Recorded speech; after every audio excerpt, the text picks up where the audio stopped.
রান্না করছি হাঁসের মাংস। হাঁস কাটা হয়ে গেছে, হয়ে এর ভিতরে ধনের গুঁড়া, লঙ্কা গুঁড়া, আদা রসুন পেস্ট করে এর ভিতরে ডালা হয়েছে, তেল মশলা সব কিছু দেওয়া হয়েছে, হলুদ দিয়ে মিক্স করে আধা ঘন্টা রেখেছি। এখন পেঁয়াজ ভাজি করছি, তারপরে এটা দিয়ে দেবো। পেঁয়াজও লাল লাল হয়ে গেছে, এখন এর ভিতরে মাংসগুলো ছেড়ে দেবো। এখন একে ভালো করে কষিয়ে নেবো মাংসগুলো।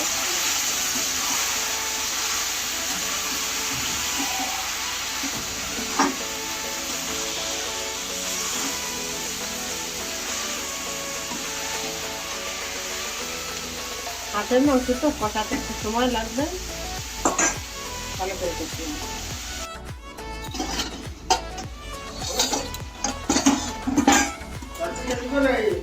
না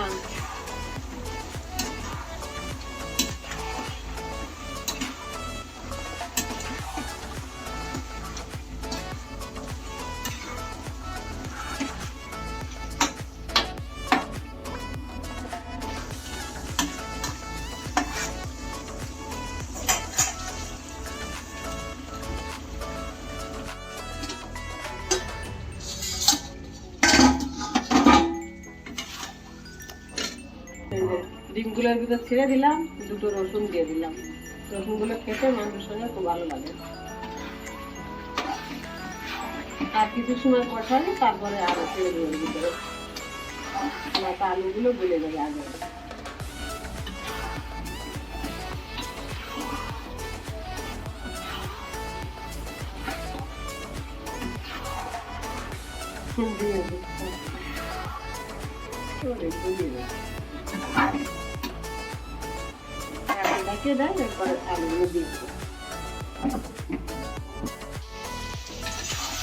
মাংসটা আমার কষানো প্রায় হয়ে গেল, এখন আমি আলুগুলো ছেড়ে দেবো। এখন ছাড়লে আলুগুলো গলবে না। বাজার করে আলু রাখা ছিল, এগুলো ছেড়ে দেবো।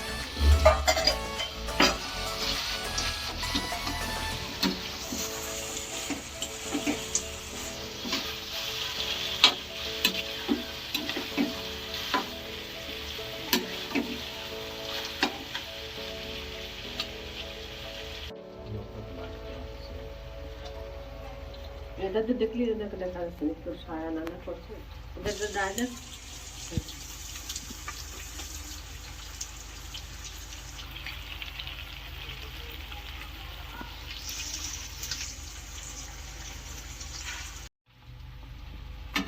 মাংস থেকে তেল ছাড়িয়ে দিচ্ছে, ভাজি করা হয়ে গেছে, সুন্দর একটা গ্রান বেরোচ্ছে। সব আলাদা আলাদা, তেল আলাদা, মাংস আলাদা। তারপর আমি জল ঢেলে দেবো, খুব সুন্দর একটা সেন্ট আসতেছে। জল দিয়ে দিই।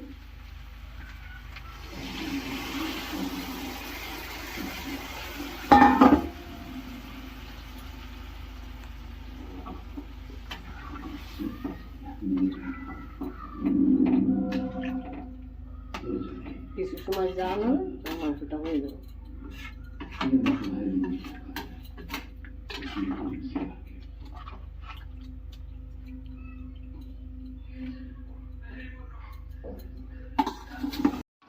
মাংসটা আমার হয়ে গেছে, তারপরে একটু গরম মশলা দিয়ে নামিয়ে নেব।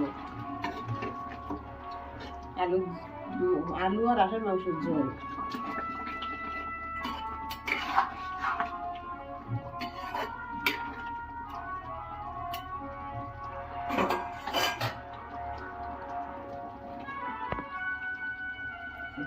আজকে রান্না করছি হাঁসের মাংস আলু দিয়ে, আর আমার ছাদের উপরে ছাদে লাগানো ছিল আমবলি শাক আর টক। মাংস টক ভালো লাগে, আজকে বেশি কিছু রান্না করেনি, এই দিয়ে আজকে খাওয়া দাওয়া হবে।